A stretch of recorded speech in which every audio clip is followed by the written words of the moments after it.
MK Jain classes के YouTube channel पर आप सबका स्वागत है। मैं डॉक्टर एमके जैन। नमस्कार। आईआईटी में जाने का सपना सबका होता है। हिंदुस्तान के अंदर अगर सबसे ज़्यादा जो डिमांड है तो और जो बहुत पॉपुलर है कि बच्चे को डॉक्टर या इंजीनियर बनाना है, हिंदुस्तान ही नहीं वर्ल्ड में ये सबसे पॉपुलर है। तो मान सकते हैं आप कि इन दो फील्ड की कितनी ज़्यादा इम्पोर्टेंस है। तो मेरी आज की बात उन बच्चों के लिए है, उन पेरेंट्स के लिए हैं जो अपने बच्चों को इंजीनियरिंग में आगे कैरियर बनाना चाहते हैं उनका, और जो बच्चे अपना इंजीनियरिंग में कैरियर बनाना चाहते हैं।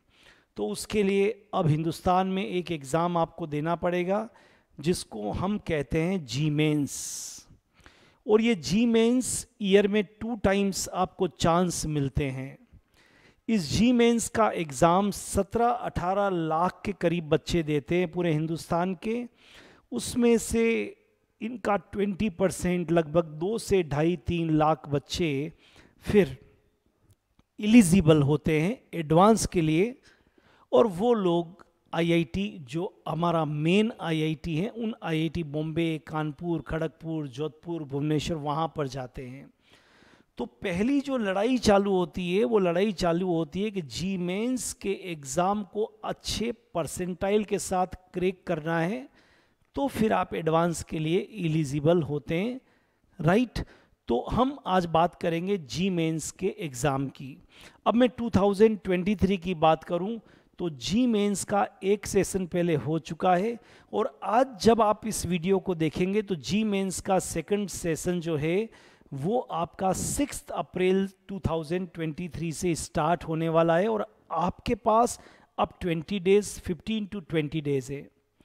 अब आप 15 से 20 डेज में आप क्या करेंगे जिससे आपको जो आपका जी मेंस का ये जो नेक्स्ट सेकंड सेशन है इसमें आपके अच्छे परसेंटाइल आ जाएं, और दोनों फर्स्ट और सेकंड का एवरेज निकालें तो आपका इतना आ जाए कि आप एडवांस के लिए क्वालिफाइड कर जाएं। अगर आप एडवांस के लिए क्वालिफाइड कर जाते हैं तो आप इंडिया के टॉप 20 जो ब्रेन हैं उनमें आप आ जाते हैं। आईआईटी के बारे में कहा जाता है कि यहाँ इंडिया के टॉप ब्रेन आते हैं। तो first time ever in your life you are recognise by the public of India, by the India के आप पब्लिक डोमेन में आ जाते हैं, और आप उन 20% में 17 लाख बच्चों में से आप 20% में आ जाते हैं, और ये एक बहुत बड़ा आपकी लाइफ का अचीवमेंट है। तो क्या करें इन 20 डेज में, आज की मेरी बात ये है। जीवन का इतना बड़ा एग्ज़ाम, इतना बड़ा सपना, और उसके आगे की उतनी बढ़िया लाइफ, तो उसके लिए आप इन 20 डेज में क्या करें, तो मैं बहुत नट शेल में आपको बहुत शॉर्ट में बताने वाला हूँ। पहले फर्स्ट सेशन में अपने परसेंटाइल को देखिए। 80 थे, 85 थे, 87 थे, 90 थे, 95 थे। अब वहाँ से आपको आगे जाना है, राइट, क्योंकि एवरेज इन दोनों को मिला के निकलेगा, तो इससे पीछे तो जाना ही नहीं है आपको, उससे आगे आना है। तो मैं आपको अभी कुछ आपको फंडामेंटल ट्रिक्स आपको दे रहा हूँ और कुछ बेसिक बातें बता रहा हूँ, उसको आप फॉलो करेंगे तो जी मेन सेकंड सेशन में आप बेटर परफॉर्म कर पाएंगे।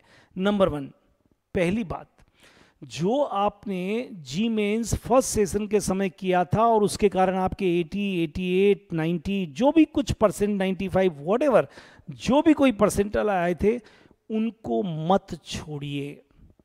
उनको तो आपको करना ही है, ठीक है। वो जो उस समय आपने किया था वो आपको करना है, उसमें कोई कंप्रोमाइज नहीं, कुछ भी नहीं। ये तो पहली बात हुई। अब उससे आगे की बात, सेकंड बात, अब आप ये देखिए कि जी मेंस के समय जब आपने फर्स्ट सेशन दिया था, फॉर एग्जाम्पल आपके फिजिक्स, केमिस्ट्री और मैथमेटिक्स था, तो किस सब्जेक्ट के कारण आपका परसेंटाइल डाउन हुआ था, उस सब्जेक्ट पे अभी आपको वो कौन कौन सा सब्जेक्ट और कौन सा पार्ट, उस पे ज़्यादा फोकस करना है। फॉर एग्जाम्पल केमिस्ट्री की बात करते हैं तो केमिस्ट्री में इनऑर्गेनिक भी था, ऑर्गेनिक भी था, फिजिकल भी था, लेकिन आपको लगता है कि आपका इनऑर्गेनिक वाला पार्ट वीक था, तो अब आपको chemistry, overall chemistry, physics, maths में से केमिस्ट्री में मार्क्स कम आए थे तो ज़्यादा फोकस केमिस्ट्री पर। एंड उस केमिस्ट्री में भी इनऑर्गेनिक वाले पार्ट पे आपको बहुत अच्छा स्कोर नहीं किया था, आपको ऐसा लगता है, तो आपको इनऑर्गेनिक पे फोकस करना चाहिए, राइट? डरना नहीं है, घबराना नहीं है, सोचना नहीं है, पॉजिटिव एटीट्यूड के साथ में इस एग्जाम के लिए तैयारी में आगे बढ़ना है और इसको क्रैक करना है। ये बहुत इंपॉर्टेंट बात है। कहते हैं जैसी आपकी सोच होगी, कहते हैं ना, नज़र को बदलोगे तो नज़ारे बदल जाएंगे और सोच को बदलोगे तो सितारे बदल जाएंगे। ये सितारे बदलने वाला काम है, अपनी सोच को बदलो। मैं नहीं कर सकता हूँ, नहीं, मैं कर सकता हूँ। बस बात इतनी ऐसी है कि गिलास आधा भरा हुआ है और गिलास आधा खाली है। चॉइस इज़ योर्स, आप क्या देखना चाहते हो। पॉजिटिव एटीट्यूड है तो आप यही देखोगे गिलास आधा भरा हुआ है, इससे आगे अपने को बढ़ना है। तो मैं जो कह रहा था केमिस्ट्री का एग्जाम्पल, कि आपका फर्स्ट सेशन में केमिस्ट्री वीक था तो केमिस्ट्री पे ज़्यादा फोकस किया, केमिस्ट्री में भी इनऑर्गेनिक वाला पार्ट वीक था तो इनऑर्गेनिक पे ज़्यादा फोकस किया। एंड इनऑर्गेनिक केमिस्ट्री है क्या? एज ए केमिस्ट्री गुरु अगर मैं आपको बताना चाहूँ तो इनऑर्गेनिक केमिस्ट्री पढ़ने का काम है, देखने का काम है, याद करने का काम है, सोचने का काम है। तो आप अपनी एनसीईआरटी जी मेंस के लिए इनऑर्गेनिक का जो टॉपिक है, periodic table, chemical bonding, S block, P block, hydrogen, DNF block, coordinate, ये जितने भी आपके इनऑर्गेनिक केमिस्ट्री के चैप्टर है, इनको आप अच्छी तरह से एनसीईआरटी से देख लीजिए, याद करिए। उसी एनसीईआरटी को देखकर और थोड़ी सी एक्स्ट्रा तैयारी के साथ में, कई बच्चों में अपने लेफ्ट राइट में देखिए जो कोचिंग कर रहे थे और जो केवल एनसीईआरटी कर रहे थे, उनके भी 95-98 परसेंटाइल तक आया है, गुड परसेंटाइल। तो आपके क्यों नहीं आएगा? अब यहाँ से आगे बढ़ना है तो आपको इस इनऑर्गेनिक वाले पार्ट पे, पहला पार्ट है, आप एनसीईआरटी पर फोकस करिए, पूरा अच्छी तरह से देख लीजिए क्योंकि वो पार्ट आपने देखा हुआ है। और दूसरा, जो आईआईटी जीके जो पेपर थे लास्ट 5 इयर्स के, उसमें से क्या आया इस समय, उन पर आप उन क्वेश्चंस पे फोकस करिए। इट मीन्स आपको क्वेश्चन पे फोकस करना है। ये मेरा दूसरा गाइडेंस है। और 2 तरह के, NCERT as well as last 5 years के, 6 इयर्स के जी मेंस के या आईआईटी के पेपर्स को, ये दूसरा काम। तीसरा वेरी इंपॉर्टेंट, देखिए अभी नया और कुछ नहीं करना है, बहुत ज़्यादा नया नहीं करना है क्योंकि आप कंफ्यूज हो जाएंगे। तो तीसरा पार्ट है रिवीजन।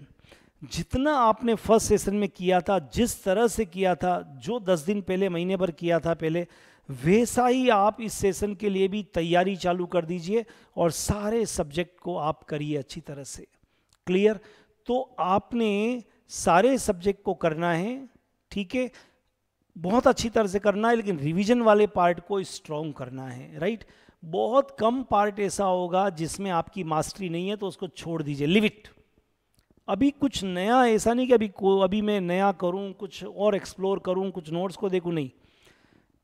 4th नंबर का जो मेरा गाइडेंस है वो बहुत इंपॉर्टेंट है, स्क्रीन टाइम को कम करो। अभी ये वीडियो देखना है, बहुत ज़्यादा टाइम आपका खा जाएगा, अभी स्क्रीन टाइम को कम करो। क्लियर? अभी आपको जो करना है वो आपने जो आपकी नोटबुक में किया है, आपके ट्यूशन पे किया है, आपकी एनसीईआरटी में, उनको एक बार देख लीजिए। लास्ट बट नॉट लीस्ट, बहुत इंपॉर्टेंट है, पॉजिटिव एटीट्यूड को रखिए और ये रखिए कि ये सोचिए कि I want to crack this exam with good marks, बिना किसी कंफ्यूजन के। 12th का एग्जाम हो गया है, उसके बारे में मैं सोचिए कि 12th का पेपर कैसे हुआ था, कितना % आएगा, नहीं, अभी सामने जी है, बस इसी को क्रैक करना है।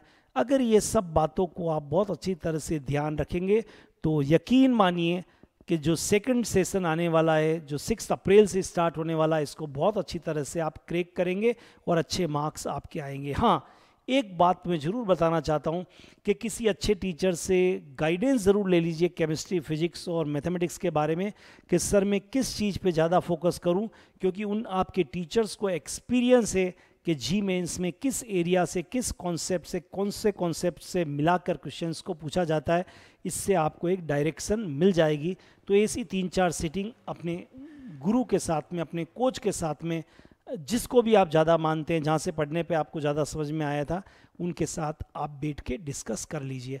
All the best, wishes for the second session JEE mains 2023। Have a great time.